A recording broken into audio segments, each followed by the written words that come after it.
boxing, please watch Mr. Heavyweight Boxing today. Heavyweight boxing fans, what's the deal? So I've seen a few articles, man, that Peter Fury said on his Twitter account that Andrew Ruiz has pulled out a fight with Hughey Fury as part of that the Klitschko Tyson Fury rematch undercard.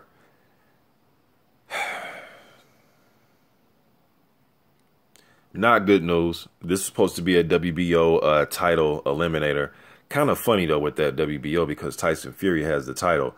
Now, this wasn't no final eliminator, but it was an eliminator to, you know, get a title shot for the WBO. So it's funny if Hughey, let's just say he wins out all these elimination bouts and Tyson Fury has that title. Is he going to vacate? Is he going to fight his cousin?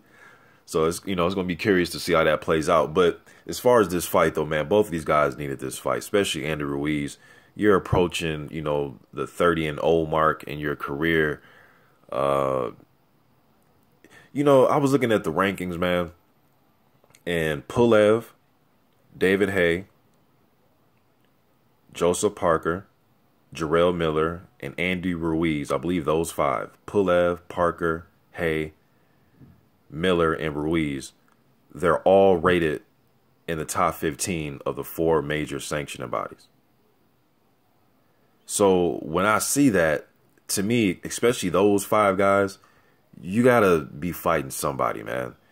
At least other guys that are rated by one of those sanctioning bodies top 15. Either somebody in the lower top 15 or closer to the top 10-ish or something like that. But you got to be fighting somebody. And with the Ruiz situation, we haven't heard anything from Ruiz. That's one thing that I've tried to wait and see what's going on. I went on his Twitter. He hasn't been active on that. I don't know if he has another one, but the one I went on, he wasn't active. I typed his name and try to see if he's in, is on social media. So if you have seen something from him, please leave it in the comments section.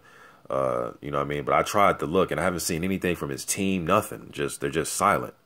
So I don't know what's going on. I would like to hear from Ruiz what's going on. Address the fans. Let us know, man. Just don't leave us just listening to Peter Fury. Not to say that, Peter Fury is some liar, but I just want to know why. Like, what happened? Were you injured after the Lawrence fight? You think it's too much of a risk? Even if you just lie to us, you know what I mean? Just tell us something, though, man. We're just completely silent. But this is just crazy, man. This is just crazy. Now, with Hughey, I don't know what they're going to do. But to me, and the way I look at this is like this. Some people look at it like, oh, well, he should just be able to fight whoever now because he was scheduled to fight Ruiz. But since Ruiz pulled out, it gives him the right to, no, it doesn't give him the right, man. Okay, Ruiz fell out. Let's get somebody else back in there now. Amicia Wallace, Tom Schwartz, I don't know, try to talk to David Price, something, Chisora. I know that a lot of these guys probably have, I don't have their schedules in front of me, so maybe some of these guys have fights coming up. I know Chisora was talking about possibly trying to fight Dillian White, but White's getting ready to fight Lewison. He wants to fight him at the end of the year. Price, I know they're talking about throwing him in there with Parker as part of a Anthony Joshua undercard. So, maybe we can move somebody else, since this was supposed to be a WBO elimination fight, maybe we can move somebody else up, that's a part of that WBO ranking, move them up. Jarrell Miller, I believe Edmund, I don't have the rankings in front of me, but I believe Edmund Gerber, not necessarily a fight that'd be high in demand, but at least it makes sense as far as these WBO rankings are concerned. At least you're fighting somebody else that's rated. David, hey, I mean, give us something, man. Now, I'm not saying this is Hughey Fury's fault, but I'm just saying if this is going to be a part of some type of WBO sanctioned fight, let's just call somebody up that's in the rankings that's going to be available to fight. Let's not have them fight a journeyman. You know what I mean? And I think a lot of these sanctioning bodies, they should have, just in case situation like this, have another fighter. I'm not going to say necessarily on standby, but just have a few names thrown in there that is a part of the whatever sanctioning body it is. So just in case if there's anything going on, they can replace that fighter with somebody that's formidable.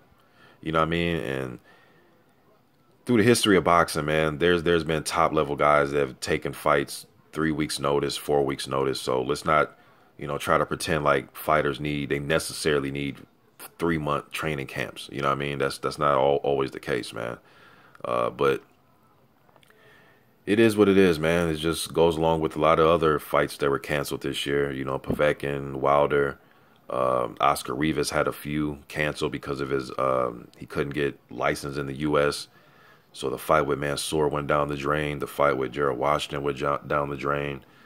Gerald Washington versus Mansour rematch was talked about, then it went down the drain. There's a few other fights I know I'm forgetting, going off the top of my head, man. But it is what it is, man. It's part of boxing, man. Fights, they come and go, with cancellations and injuries. Yeah, Fury, Klitschko, when they were supposed to fight in July, that fight went down the drain because Fury injured his ankle. So it is what it is, man. I'm out.